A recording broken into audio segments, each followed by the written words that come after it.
नमस्कार। आज नेपालको माटोले एउटा लामो सास फेरेको छ। आज हावामा बेग्लै सुगन्ध छ। आज आकाश अर्कै निलो देखिएको छ। आज बाकसबाट मतपत्रहरू मात्र निस्किरहेका छैनन्, वर्षौंदेखि निसासिएर तडपिएका करोडौं नेपालीका दबिएका सपनाहरूले सास फेरिरहेका छन्। परिणामहरू आइरहँदा देशभरिबाट परिवर्तनको जुन शङ्खघोष भएको छ त्यसले मलाई पनि आज भावुक बनाएको छ। मेरा आँखाहरू आज खुसीले रसाएका छन्। एउटा आम नागरिकको हैसियतले, जसले सधैँ सुशासन र देश बन्नुपर्छ भन्ने वकालत गर्दै आयो, मेरो भोट र मेरो आवाज पनि त्यही नयाँ आशाको पक्षमा थियो होला। त्यसैले यो ऐतिहासिक परिवर्तनका लागि म सम्पूर्ण नेपाली दाजुभाइ दिदीबहिनीहरूलाई मेरो हृदयदेखि नै कृतज्ञता र बधाई दिन चाहन्छु।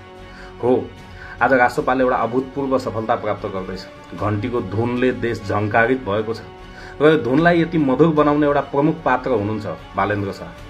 बालेन्द्र, तपाईले यो देशको युवा पुस्तालाई जसरी बिउझाउनु भयो त्यो इतिहासले सधैँ स्वर्ण अक्षरले लेख्नेछ।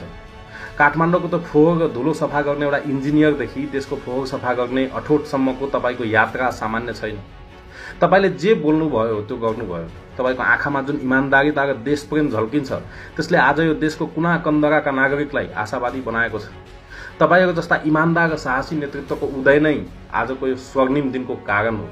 राष्ट्रपाका तमाम युवा अनुहारहरूले आज देशलाई एउटा नयाँ भविष्यको चित्र देखाइरहनु भएको छ। तर आज म यहाँ खुसी मनाउन वा विजय उत्सवको नारा मात्र लगाउन यो भिडियो बनाइरहेको छैन। मेरो छातीको एकापट्टि खुसीले नाच्दै गर्दा अर्कोपट्टि एउटा गहिरो चिन्ता र संवेदनशीलता पनि छ। आज म एउटा अत्यन्त गम्भीर र हाम्रो भविष्यको परीक्षा लिने विषयमा मेरो मनको केही कुराहरू राख्न चाहन्छु। मैले देखिरहेको छु चोक चौतारामा, सामाजिक सञ्जालमा चुनाव हार्दै गरेका पुराना दल र तिनका नेता कार्यकर्ताहरूलाई गिज्याउने, मजाक उडाउने र अपमानित गर्ने क्रम सुरु भएको छ। यिनीहरूको पत्ता साफ भयो। अब यिनीहरूको दिन सकियो, पुरानालाई धुलो चटाइयो जस्ता शब्दहरूका बाणहरू प्रहार भइरहेका छन्। एकछिन रोकौं, छातीमा हात राखेर आफैलाई सोधौं त के हामीले यही अहंकार देखाउन र समाजलाई यसरी नै विभाजित गर्न यो क्रान्ति ल्याएका थियौं? के अरूलाई होच्याएर आफू माथि उठ्नको लागि हामीले यो परिवर्तन खोजेका थियौं? पक्कै थिएन होला। जुन पुराना दलहरूलाई आज जनताले मतपत्रबाट विदाई गर्दैछन्, नबिर्सिनुहोस् कुनै समय उहाँहरू नै यो देशको व्यवस्था परिवर्तनका मसिहा हुनुहुन्थ्यो।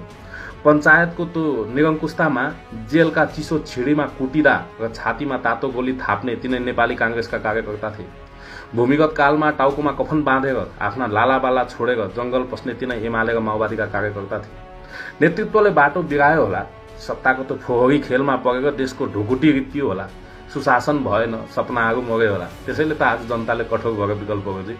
तर त्यो हजारौं इमान्दार कार्यकर्ता जो आज पनि एउटा पुरानो झोला भिरेर, च्यातिएको चप्पल लगाएर आफ्ना सन्तानहरूलाई राम्रो स्कुल पढाउन नसकी आफ्नो पार्टीको झण्डा बोकिरहेका छन्,